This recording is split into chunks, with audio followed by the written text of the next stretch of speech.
Helmut Lent was born on June 13, 1918, in Pyritz, a small town in what was then Germany. He grew up in a family that valued discipline, faith, and service.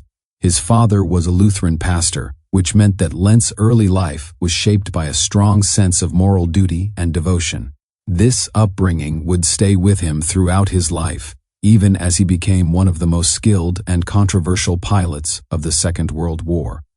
From an early age, Lent showed a fascination with flight. Aviation was still relatively new and glamorous in the 1920s and 1930s, and young men across Germany dreamed of flying. By the time Lent came of age, the newly formed Luftwaffe was expanding, and he saw his opportunity to join the ranks of Germany's aviators.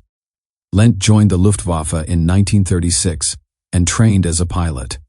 He was known for his calm, methodical nature and his quiet confidence. While many pilots were brash or showy, Lent was thoughtful, disciplined, and introspective.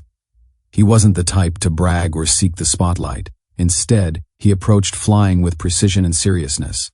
When the Second World War began in 1939, Lent was part of a new generation of aviators ready to prove themselves. At first, he served in a Zerstörer-Geschwader, a destroyer wing that flew the twin-engine Messerschmitt Bf 110. These aircraft were designed as heavy fighters, built for long range and high firepower. In the early months of the war, the Bf 110 performed well, especially in Poland and Norway, where German air superiority was strong. Lent flew escort missions, attacked ground targets, and engaged in dogfights with enemy aircraft. He quickly showed a natural talent for aerial combat, with sharp instincts and excellent situational awareness.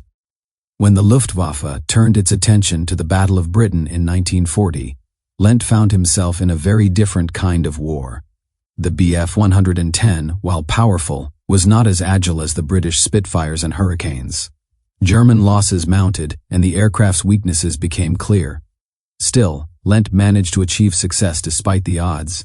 His skill and discipline made him stand out, and his growing list of victories earned him recognition. But the Battle of Britain also marked a turning point in his career. As the Luftwaffe's strategy shifted, Lent's abilities found a new and critical role: night fighting.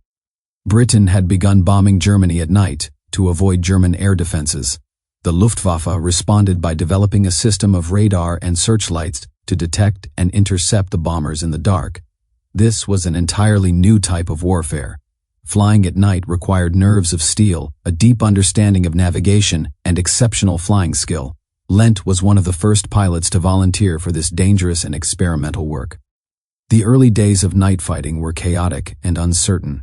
Pilots flew into pitch-black skies, relying on ground-based radar and radio instructions to find their targets. There were no onboard radar systems at first, so success depended on teamwork between pilots, radar operators, and searchlight crews. Lent adapted quickly. His calmness under pressure, his patience, and his trust in his instruments made him perfectly suited to the task. In May 1941, Lent scored his first night victory, shooting down a British bomber over Germany. It was the beginning of what would become a remarkable career as one of the leading night fighter aces of the war. As the war continued, night fighting became more sophisticated. The Luftwaffe developed airborne radar systems that allowed pilots to detect bombers independently. Lent mastered these new technologies and became a mentor to younger pilots. His unit was part of the Nachtjagdgeschwader, or night fighter wings, that defended German cities from the relentless Allied bombing campaign. Flying mostly the Messerschmitt Bf 110 and later the Junkers Ju 88, Lent spent countless hours in the darkness, hunting enemy bombers high above the burning cities below. Lent's reputation grew with each mission. By 1942, he was recognized as one of Germany's most successful night fighter pilots. His combination of technical skill, leadership, and quiet moral character made him respected among his peers. He was not known for aggression or arrogance, but for his professionalism and reliability. He often spoke about how difficult it was to reconcile his faith with the destruction he witnessed, especially as Allied bombers targeted cities full of civilians. Lent remained a devout Christian, and those who served with him remembered his sense of inner conflict about the war. He did not glorify combat, but saw his duty as protecting his country from attack. His skill earned him rapid promotion. Lent rose through the ranks, eventually commanding an entire night fighter wing. Under his leadership, his units became some of the most effective in the Luftwaffe. His ability to inspire confidence and maintain discipline was essential in a role that demanded constant alertness and precision. Night operations were exhausting, often stretching into the early hours of the morning, and mistakes could be fatal. Lent maintained a calm and steady command presence, even when the situation was desperate. By 1944, Lent had achieved over 100 confirmed aerial victories, most of them at night. He had become a national hero, celebrated by Nazi propaganda as one of Germany's defenders. Yet those who knew him personally described him as modest and uneasy with fame.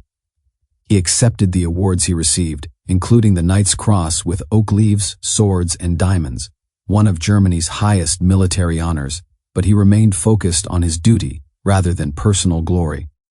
As the war turned against Germany, Lent faced increasing challenges.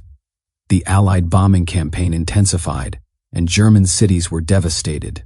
Fuel shortages, radar jamming, and overwhelming numbers of enemy aircraft made night fighting more dangerous than ever. Lent and his pilots often took off knowing that few would return. Despite the grim reality, Lent continued to lead from the front, refusing to distance himself from the dangers his men faced. In October 1944, Lent's luck ran out. On the night of October 5th, he was flying a Junkers Ju-88 with 3 crew members. After completing a mission, his aircraft suffered an engine failure while returning to base. Attempting to land, Lent's plane struck high-voltage power lines near Paderborn and crashed. The impact destroyed the aircraft, and Lent was severely injured. He was taken to hospital, but his wounds were too severe. He died on October 7, 1944, at the age of 26.